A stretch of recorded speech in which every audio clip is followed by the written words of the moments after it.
అందరికీ నమస్తే. సో పొద్దున్న నుంచి తిరుపతి ప్రసాదం గురించి నేను మాట్లాడిన వీడియో, నేను మాట్లాడిన మాటలు చాలా మందికి తప్పుగా అనిపిస్తున్నాయి. సో ఎక్స్ప్లెనేషన్ ఇచ్చే ముందే ఆ మాటలకు ఎవరన్నా హర్ట్ అయి ఉంటే డెఫినెట్గా సారీ చెప్తున్నాను. అండ్ నన్ను రెగ్యులర్గా ఫాలో అయ్యేటోళ్ళకు నాకు వెంకటేశ్వర స్వామి ఎంత ఇష్టమో తెలుసు. యూట్యూబ్లో, ఇన్స్టాగ్రామ్లో 3 నెలలు 4 నెలల సంది శనివారాల వ్రతాల గురించి, వాటి డీటెయిల్స్ గురించి నేను చెప్తూనే ఉన్నా. అవేవి దేని గురించి ఎవరు మాట్లాడుకోలేరు. అన్ఫార్చునేట్లీ దీని గురించి మాట్లాడినరు. ఏదైనా సరే తప్పు జరిగింది నా సైడ్ నుంచి. నా మాటలు తప్పుగా ఉన్నాయి తప్పితే నా ఇంటెన్షన్ అది కాదు. మేము రిచ్ అని అన్నది 10,000 L1 క్యూ లైన్లో నిలబడ్డప్పుడు, పొద్దున ప్రసాదం తీసుకునేటప్పుడు కాస్ట్లీ లైన్లో నిలబడ్డమని ఆ ఉద్దేశంతో అన్నాను. ఏం జరిగినా సరే ఇప్పుడు నేను ఏది ఇచ్చినా మీకు ఎక్స్ప్లెనేషన్ లాగానే అనిపిస్తుంది తప్పితే నేను తప్పు ఒప్పుకున్నట్టు మీకు అనిపించదు. అందుకోసం నేను దాని గురించి ఎక్స్ప్లెనేషన్ కూడా ఇస్తలేను. తప్పైతే నా సైడ్ నుంచి జరిగింది అండ్ నా తమ్ముడు సోను తరపు నుంచి కూడా జరిగింది. తను అవైలబుల్లో లేడు. తన తరపున, నా తరపున అందరికీ సారీ చెప్తున్నా. సో నా ఇంట్లో వెంకటేశ్వర స్వామి, నా చేతి మీద వెంకటేశ్వర స్వామి, అన్నిటికన్నా ముఖ్యంగా జీవితంలో నాకు అత్యంత విలువైంది నా బిడ్డ. నా బిడ్డను కూడా వెంకటేశ్వర స్వామి ఇచ్చిండు.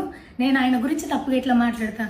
అస్సలు ఆయన గురించి తప్పుగా మాట్లాడా. ఆయన గురించే కాదు, నన్ను రెగ్యులర్గా ఫాలో అయ్యేటోళ్లకు నేను అన్ని మతాల దేవులను మొక్కుతా, అందరి దేవులను మొక్కుతా.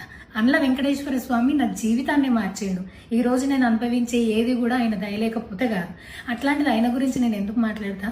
అయినా సరే తెలుసో తెలకో పొరపాటు మాటలు అయితే నా నోటి నుంచి, మా తమ్ముడు నోటి నుంచి వచ్చినాయి. దానికి డెఫినెట్గా సారీ అడుగుతున్నా. ఇదేదో యూట్యూబ్ ఛానల్ ఏమంటారు వీడియోస్ పెట్టి కేసులు పెడతా అన్నందుకు కాదు, నాకు కూడా అనిపించింది అయ్యో అట్లా మాట్లాడి ఉండకూడదని, అందుకోసం పెడుతున్నాను తప్పితే ఇంకొక ఉద్దేశం అయితే ఏమీ లేదు. నేను మళ్ళొకసారి టీటీడీ మెంబర్స్కి అండ్ నా మాటల వల్ల హర్ట్ అయిన ప్రతి ఒక్కరికి నేను నా తరపు నుంచి సారీ చెప్తున్నా. అండ్ ఇంకోసారి మళ్ళీ ఎప్పుడు రిపీట్ చేయను. సో నా సారీని యాక్సెప్ట్ చేయండి. నన్ను రెగ్యులర్గా ఫాలో అయ్యేటోళ్లకు నాకు వెంకటేశ్వర స్వామి అంటే ఎంత ఇష్టమో తెలుసు కాబట్టి వాళ్ళందరూ నన్ను నమ్ముతున్నారని కోరుకుంటున్నా. మళ్ళొకసారి ఎక్స్ప్లెనేషన్ కాదు, సారీ చెప్పినంత మాత్రాన తప్పు ఒప్పైపోతుందని కూడా కాదు. బట్ నేను చేయగలిగింది ఇది ఒక్కటే కాబట్టి మళ్ళొకసారి అందరికీ సారీ.